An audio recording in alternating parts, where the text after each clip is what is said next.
Hello, everyone. Well, we have finally arrived. This is our last lecture of the entire series. We have gone from the very beginning of this year when we were talking about westward movement and the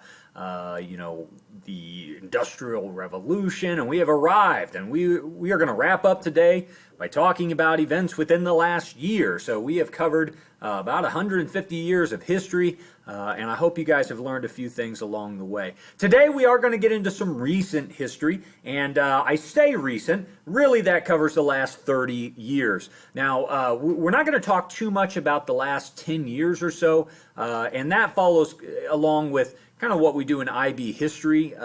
Anything within the last 10 years is considered too recent to understand really the true implications, the long-term historical implications of those events. So I don't really follow, besides the big turning points like political elections and whatnot. But besides that, we're really not going to talk about things within the last 10 years just because they have been so recent.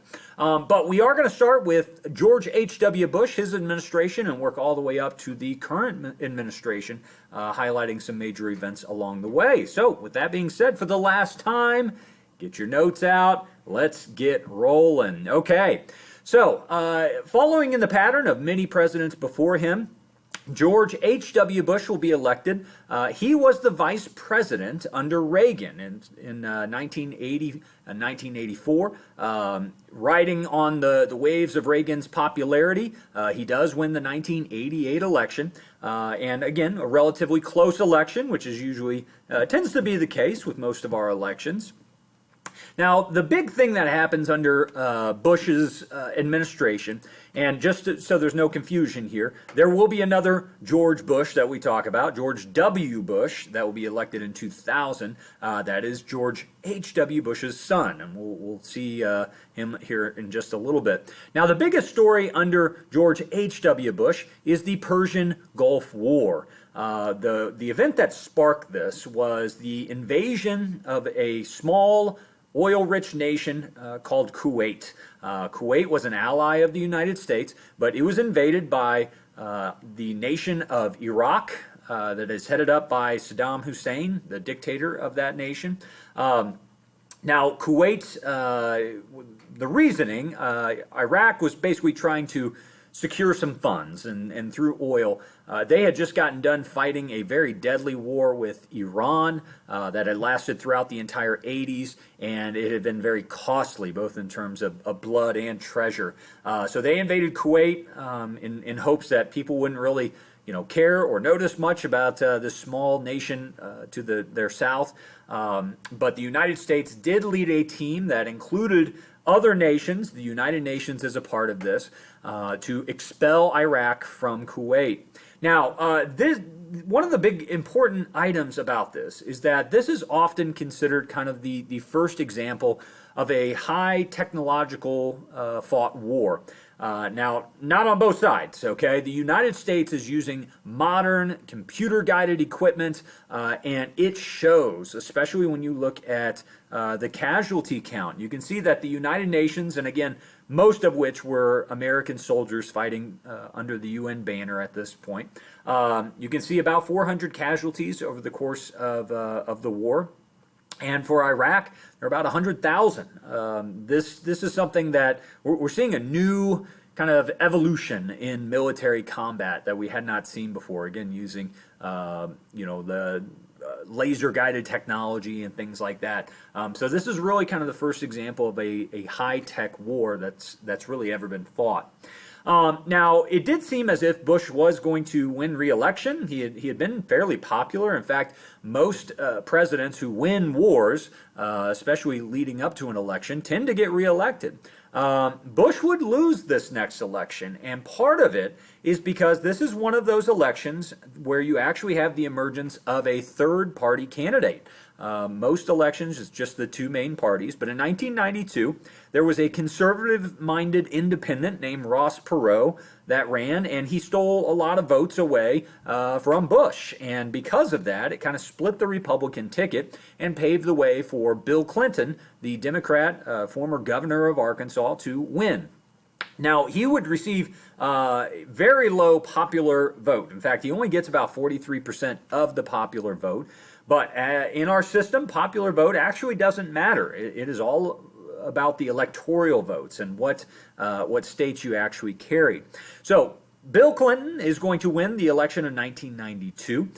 This is also the emergence, we'll see, of a future politician here, and that is his wife, Hillary Rodham Clinton, who will go on to, of course, become both Secretary of State, but also a senator from New York, and, of course, most famously, 2016 Democratic nominee for president, eventually losing to Donald Trump. So she is put in charge of health care, which is, always been a big ticket item for the Democrats. But again, the election of Bill Clinton, we see the first Democratic president since Jimmy Carter, and he does prove to be pretty popular and frankly fairly centrist, kind of more moderate, which loses some of the votes, especially with more liberal Democrats. Now, one thing that Clinton is going to put in place is called NAFTA, and this is something, an agreement between Canada, the United States, and Mexico, which helped increase free trade between those nations. Now, it is not without its problems. In fact, if you remember back to 4 years ago, this was one of the biggest things that Donald Trump ran on, was how NAFTA was such a horrible deal that, it really kind of put the U.S. behind. Ultimately, it led to cheaper products, but you can definitely connect the loss of jobs, and it's not just because of NAFTA. In the 1990s, as globalization is increasing and you have other nations that are starting to industrialize quite heavily, like China and even places like Mexico, you find that they can make products cheaper than America can, right? Most of those nations don't have minimum wage laws or things like that. So this is what we're seeing with NAFTA, is kind of the beginning of a global trend, and that is people are moving companies across the globe. They're going to places like India and China and Bangladesh because they can make goods cheaper, and because of that, they can sell them for a cheaper cost and get more products sold. So this is the beginning in the 1990s of, frankly, a problem that we're still dealing with today, and that is American jobs leaving. But the result being, lower priced goods, which is a positive thing. So it's, trying to find that counterbalance. How do you keep jobs here, but also keep prices low? It's a very difficult thing to work out. Now, in 1995, we are going to witness the worst terrorist event in U.S. history up until that time. This was carried out by several. They were extreme right-wing militia members. The main culprit was Timothy McVeigh, the man pictured in the bottom left part of that photograph, and Terry Nichols was his counterpart there. These two men carried out a plan in which they believed that they were at war with the government, that the government, the federal government, had basically declared war on the people. And this follows up a gun bill that President Clinton had signed that did place some restrictions on assault rifles, people, being able to, basically banning assault rifles at a certain level. And you start to see the rise of kind of the radical right-wing extremists, and it culminates in this event right here. Timothy McVeigh was a veteran. He had served in the Persian Gulf War, but when he returned home, became quite radicalized and did believe that the government had kind of created this war against the people, and he believed that he was kind of returning, that war by bombing hundreds of innocent people in Oklahoma City. There was a truck that had been rented, like a U-Haul truck that had been rented, and they loaded it with explosives, placed it in front of the federal building in Oklahoma City, and detonated it. It ultimately killed 168 people, and the saddest of that was there was a daycare located on the first floor that killed 19 children. Very, very sad day. I remember I was young at this time, but I do remember vividly watching this on TV and just thinking like how people could be so cruel and evil. So sadly, that event would be overshadowed with another terrorist event within the next 6 years that also drastically changed our nation forever. In 1996, Bill Clinton will be reelected. Once again, he does not receive a majority of the popular vote, but instead, again, still carries the election due to the count of the Electoral College. His main focus is going to be on balancing the budget, campaign finance reform, but all of that kind of falls by the wayside within the first few years of his second administration. Because in 1998, Bill Clinton will be the third president ever to be brought up on impeachment charges. Now, this kind of thing does not happen too often, but the first president to ever be brought up on that was Andrew Johnson, who was right after Abraham Lincoln. And there was a lot of political and which is often the case, but there was kind of a lot of political reasons for that. But he was able to keep his job. So again, to define that term impeachment, so impeachment's a two-step process. If the legislative branch, okay, the Congress feels as if the President of the United States or any official has violated their oath of office, has committed a major crime that is worthy of removing them from office, they can be impeached in a two-step process. The first step is to bring up impeachment charges in the House of Representatives. If they do believe that there's been, again, a crime, it doesn't even have to be a crime. If they just believe that the president has acted out of kind of a professional situation, that doing something that would result in his or her removal, they vote on that. So they bring up the charges and they vote on them. And in 1998, they did vote to remove Bill Clinton from office. Okay. Now, the second part is the part that has never been fulfilled at any point in our history, and that is the Senate will hold a trial, which they bring in witnesses, they look at evidence, not just identifying did this person commit a crime, but is that crime or is what they're being accused of an impeachable offense? Is it something big enough that we should remove them from their job? Okay. Like I said, Andrew Johnson was the first one. Nixon was brought up on impeachment charges, but he was not fully impeached. In fact, he would resign before they even were able to pass those charges in the House of Representatives. But this was the next time. We hadn't had an impeachment for about 30 years. So when Bill Clinton, and frankly, I won't get into much detail here, but the charge against Bill Clinton was a charge of perjury. And perjury is when you lie under oath, when you put your hand on the Bible and swear that you will tell the truth and nothing but the truth, but then you lie. And he did. He had lied specifically about a relationship. He had an extramarital affair that he had. He lied under oath about that affair, and it was proven to be such. So the House did impeach him on those perjury charges, but the Senate decided not to remove him from office. They did not believe that it warranted full removal. So again, impeachment is something that comes up from time to time. Of course, under Donald Trump, we did see 2 impeachment trials, but neither of them resulting in a removal from office. Let's move on to the election of 2000. Now, this will go down in history as one of the closest elections of all time. The election of 1800, I would say, was the only election that even came close to being this narrow. But in 2000, George W. Bush, the son of H.W. Bush, the former governor of Texas, will defeat the vice president, Al Gore. Al Gore had been the vice president under Clinton, and again, even after the impeachment trial, Clinton was fairly popular, and Al Gore kind of rode those coattails like many other vice presidents had done. I remember staying up. I was 17 at the time, and I remember, this was kind of the age I first started really getting into politics, and I remember staying up late that night, like waiting for the results to come in, and as each state was kind of pouring in, in fact, at one point, they even announced that Al Gore has won the election. And then all of a sudden, you have other news stations that are reporting George W. Bush has won the election. And then basically, once that started happening, all the news stations basically backtracked and said, we don't know who has won. And it all came down to Florida. Okay? And within Florida, there were about 3 counties that were so close that they ordered what were called recounts. Okay, they ordered recounts to be had in those counties, and it even got sillier because, as you can see, that picture in the upper right always cracks me up. But some of these ballots had where you pushed.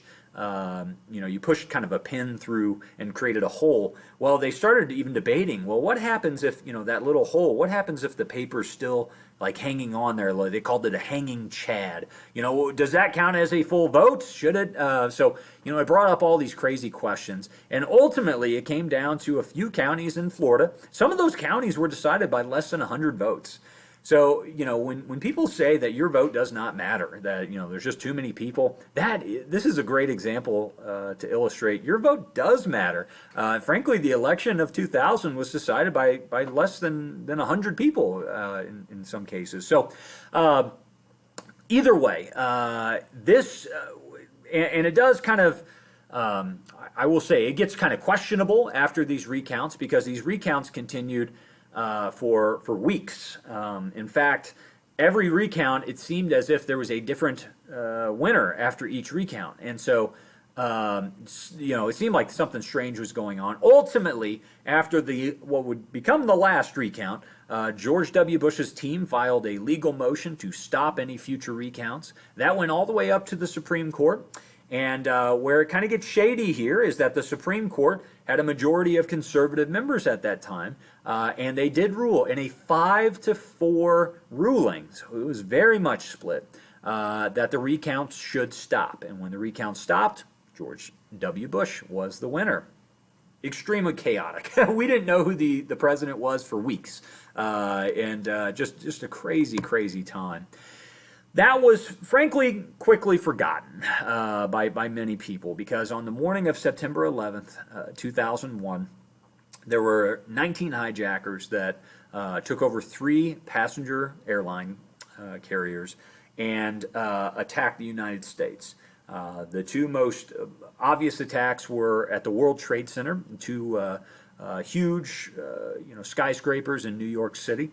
There was another attack on the Pentagon. A plane was flown directly into the Pentagon, kind of the source of American, intelligence. And then finally, a plane was actually brought down in Pennsylvania. People on board the plane began to fight back and were trying to get in the cockpit, and the terrorists actually grounded that plane, slamming it into the ground, killing everyone on board.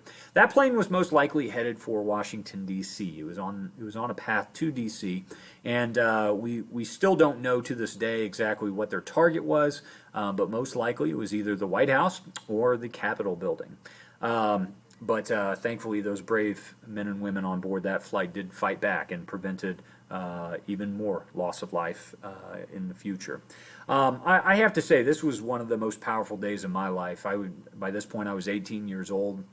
I was a freshman in college, and I have never, nor anyone else in the world, had witnessed anything like this. It was a very sobering day. I just remember how quiet everything seemed, and to be on a college campus, which is usually full of noise and music, I just remember the silence of that morning, of witnessing these things, and I had turned on the TV, frankly, just in time to see the second plane crash. Such a tragic event to unfold live on television in front of your face. It was shocking, and beyond that, it was terrifying because at the point that this is happening, you don't know who it is. You don't know what's going on. Initially, the first plane that hit the World Trade Center was reported as an accident. A plane had accidentally hit.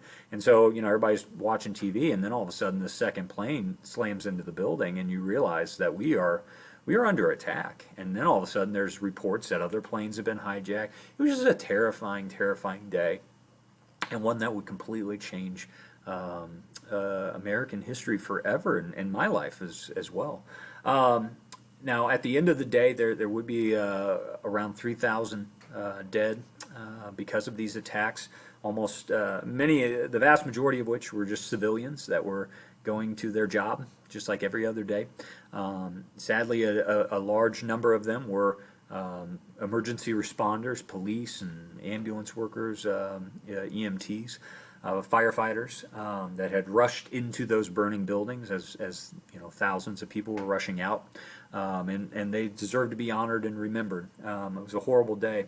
Sadly, the death count has actually gone up because over the next, well, ever since 9/11, many of the people that came to help out, many of the people that helped clear the rubble in the months after 9/11, many of them developed deadly cancers that took their life even shorter. So these kind of events don't have, you know, nice little bookends that, you know, by the end of the day the attacks were over and all the carnage was done. And plus, beyond that, this event spurred a tremendous change in American foreign policy. What we are going to see is that the U.S. will launch 2 wars against 2 different regions of the world. First in Afghanistan in 2001 in October, but then also in Iraq 2 years later. The first invasion, as I said, in Afghanistan, in fact, the world had tremendously supported us, and frankly, every region of the world. I mean, I remember seeing even video, you know, coming from Iran, which you know, had been for decades, you know, an enemy to the United States.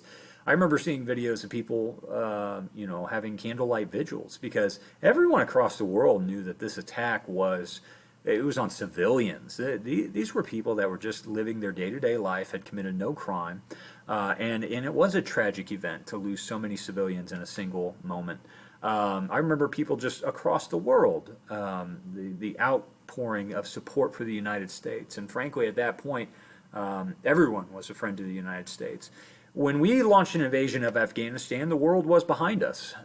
We went in to remove that government because we had found out that Osama bin Laden, who was the leader of the terrorist group Al-Qaeda, Osama bin Laden had who, by the way, had attacked the United States previously, had multiple connections with the attack in Yemen on a naval vessel there. There were 2 bombings of U.S. embassies in Africa that he was responsible for. So this was not his first attack on American people. But Osama bin Laden had taken refuge in Afghanistan, a war-torn nation. We just mentioned that in our last lecture with the invasion of the Soviet Union in 1979. But Osama bin Laden had taken refuge in Afghanistan. That government knew he was there. The Taliban had supported his training of operatives that carried out 9/11. And so we made it a mission to go into Afghanistan and to remove him from power, and remove that government from power, and to find Osama bin Laden and bring him to justice. As I said, we were united as a people in the days following 9/11 and in the invasion of Afghanistan. Almost everyone understood that that was a necessary event. Now, 2 years later, really a year and a half later, the U.S. will launch a secondary action, and that was the invasion of Iraq. Now, this is where things start to get quite divisive. Iraq had no connection to 9/11, none. The concern was that Saddam Hussein, who was still in power even after the Persian Gulf War of the 90s, that there was evidence that Saddam Hussein was trying to attain weapons of mass destruction. So nuclear devices, you know, biological weapons. The CIA presented evidence that that was the case. Even foreign nations were proposing they had evidence that Saddam Hussein had weapons of mass destruction. And George W. Bush decided to launch an invasion into Iraq to rid that country of those weapons of mass destruction. But this is, as I said, this was a divisive move because many people understood there was no connection to 9/11, that this would result in another war, I mean a completely separate war than what was happening in Afghanistan, running the military thin, creating, you know, a massive expenditure for the United States. But to make matters worse, once we did get into Iraq, this would turn out to be the much bloodier of the 2 conflicts. It did not go well. We would remove Saddam Hussein from power, but frankly, that's when the chaos started. The problem wasn't destroying his army. The problem was the civil war that developed in Iraq after our invasion and the destabilization of that government. Because there are centuries-long problems in Iraq, especially between the Muslim majority and minority there. And what happened after Saddam Hussein was gone was there was a civil war, a power vacuum to decide who would be in control of Iraq. And the U.S. found itself kind of as a third player in that. So the number of incidents, of terrorist incidents and attacks between those two groups, the U.S. kind of found itself in the middle of all of that. And it's a good reminder that sometimes it's easy to take out leaders, to take out governments, but when you destabilize a region, it often leads to much bigger problems than what you had before. So, this is a very sad part of American history that we are still dealing with today, and frankly will deal with for quite a while. You never would have been able to convince me in 2001, 2003, when we're sitting there debating whether we should go in these nations, that I would be almost 40 years old and have 2 children of my own, and we would still be in these nations fighting. Never in my life would I imagine that the majority of my life, the United States would be at war in Afghanistan and Iraq. A little bit more detail about those two. I kind of got ahead of myself here. The Shia and Sunni divide. So basically, you have kind of differences of opinion. In all religions, there are different interpretations of text. For Christians, there are Catholics, there are Protestants. You have Baptists and Methodists. You have different types of Christians that believe different things. The same with the Muslim faith. In Islam, the major division is Shia and Sunni. It goes all the way back to the very founding of Islam. But those divisions have been very strong throughout the Middle East ever since the 7th century A.D. And basically, what we, as I said, what kind of we took the cap off the bottle in a lot of ways, and it kind of revived these long-time divisions. And what you had is kind of a civil war between the Shia and Sunni Muslims in Iraq, and the U.S. found itself in the middle of all that. By 2011, the U.S. would start to withdraw from Iraq under President Obama. We did start to withdraw.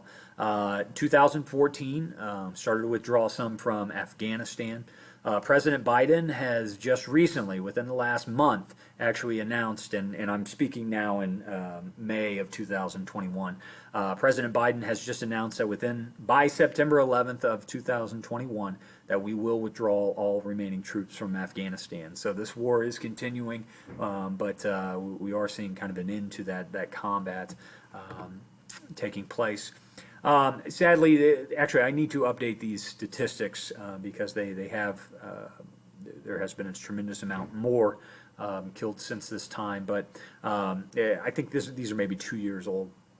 At that point, we had almost 5,000 Americans that had died in Iraq, about 4,000 that had died in Afghanistan. And again, as I hope you've picked up along the way here, wars, we tend to talk about them with nice bookends. It starts on this day, it ends on that day. But in reality, the men and women who fight these wars often deal with the repercussions of these wars for a very, very long time, often the remainder of their lives. 1 out of 8 veterans that has served in the War on Terror has left with some form of PTSD. And frankly, veteran suicide is in increasingly alarming rates and is a tragedy that, frankly, all of us should be paying more attention to. This is nothing new. We've never taken care of our veterans in this country after any major war. There's never really been much respect paid to veterans returning from war, or much in the way of support for those people that need it. So today we're seeing that sadly replicate itself. So if you know a veteran, thank them for their service. If you know somebody that needs help, there are avenues you can reach out to get them help, especially for those that are just now returning from this conflict. Now, the current state of Iraq, and again, this has changed. I apologize. I should have updated my slides a little bit. One interesting thing that's happened over the last 10 years was the rise of ISIS. In the early 2000s, there was around 2010, there was kind of a wave of revolution that took place in the Middle East. And it looked for a short while like democracy was going to take hold in a lot of these nations, and that hasn't really happened, of course, but this destabilization that has taken place led to the rise of some radical groups. In the nation of Syria, there was basically a revolution that occurred to try and kick out the dictator of that country, and it led to some destabilization. A very extremist group known as ISIS, which had actually formed as Al-Qaeda in Iraq, but they began to form what they called a caliphate, which is a historical religious term that kind of is like the main kind of religious body of the Islamic faith, but they wanted to return basically to kind of the old laws and old system, including some brutal involvement with women and violations of civil rights. I mean, just incredible. ISIS would take over at one point. They would take over about a fourth of Syria and about the same in Iraq, and did extend hundreds of miles that they controlled. The sad part is a lot of the weapons that they were using were actually American made, and had fallen out of the hands of the Iraqis we left them with. Excuse me, the Iraqis we left them with, or just simply things we had left behind. Now, thankfully, ISIS has declined quite a bit. A number of their leaders were taken out by the United States, and this has been a global effort, this fight against ISIS. It wasn't just the U.S. Under President Trump, we were able to destroy the caliphate itself, the capital that they had been declaring. So ISIS today is kind of on their last leg. They did. As far as I know, they do still exist, but not nearly the extent as what you see here. But kind of an interesting side effect of what happened during this period. Now, I included that as kind of an evolution of that conflict, because without the destabilization in Iraq, you don't have an ISIS. But in 2008, so we're kind of jumping back in time a little bit. In 2008, we have the election of Barack Obama, the 44th president of the United States. He was a Democrat, and the first African-American man to serve as president. And that, regardless, politics aside, that was a big moment for our country. Guys, it was just a couple weeks ago. I'm sitting here describing our civil rights unit. Again, events that happened within my parents' lifetime, where blacks were harassed and even killed for simply trying to vote. And now all of a sudden we're seeing the election of an African-American man as president. Again, politics aside, I think that demonstrates we have made some progress in this country, and hopefully we can take time to celebrate that, whether you like the guy or not. Now ultimately he will be reelected in 2012. He defeats Utah nominee Mitt Romney of the Republican Party. Obamacare and health care is going to be Obama's biggest item that he pushes, and again, very divisive on how this kind of played out.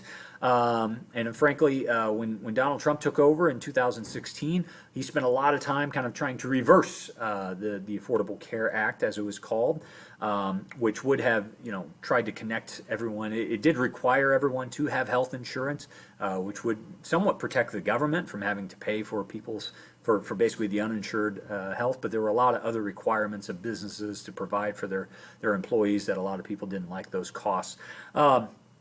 But it's a complicated issue that, again, I'm not here to say right or wrong, but it is still being discussed today. The Trump administration was unable to really reverse this. In fact, John McCain's final last stand, where he voted against disabling the Affordable Care Act. So the Affordable Care Act, or Obamacare, as he even liked to call it, is still in place today, which does require people to be insured, or else they have to pay a fine.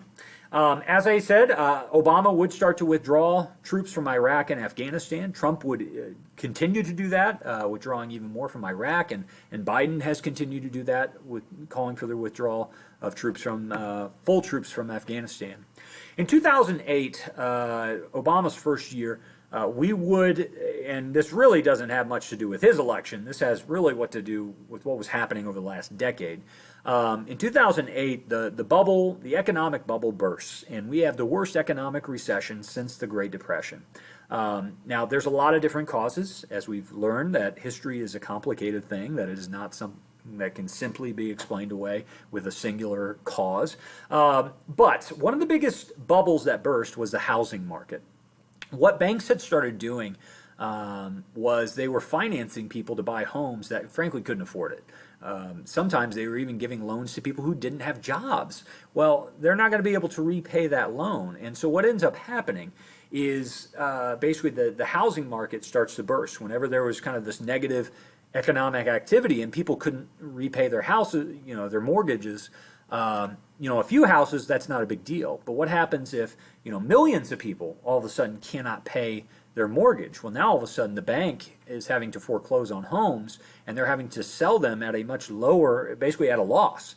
Okay, again, multiply that by millions, and the banks all of a sudden are in some deep trouble because they have extended these loans hoping to make a quick buck, and now all of a sudden, they're stuck with bad homes that they can't sell. Part of this had to do with the repeal of the Glass-Steagall Act, which happened in 1999. We mentioned this act back in our Great Depression unit, where banks, they kind of broke down. We talked about how banks in the 1930s were doing some really shady stuff, including investing people's money in the stock market to try and make a quick profit. Just shady stuff. The Glass-Steagall Act had tried to cap some of that. But in 1999, we kind of forgot our history, and we repealed that. And within 10 years, we would see the banks get greedy once again, and this bubble burst, and it began to spill out to many other areas. So we saw unemployment rise drastically. Gas prices are going to go up. Home values decline. And overall, we see this period, there was tremendous class inequality that grew. The rich are getting richer, the poor are getting poorer because of this recession. So it was an incredible time, pretty terrible. But again, hopefully those bad economic days are behind us. The economy has been rolling ever since, and kind of a different story now. In 2016, we have the election. Again, I'm not really going to cover the last 10 years that much, kind of falling in line with our IB guidelines. But in 2016, we did have the 45th President of the United States, Donald Trump, who ran on the Republican ticket. He defeated Hillary Clinton, as we mentioned earlier.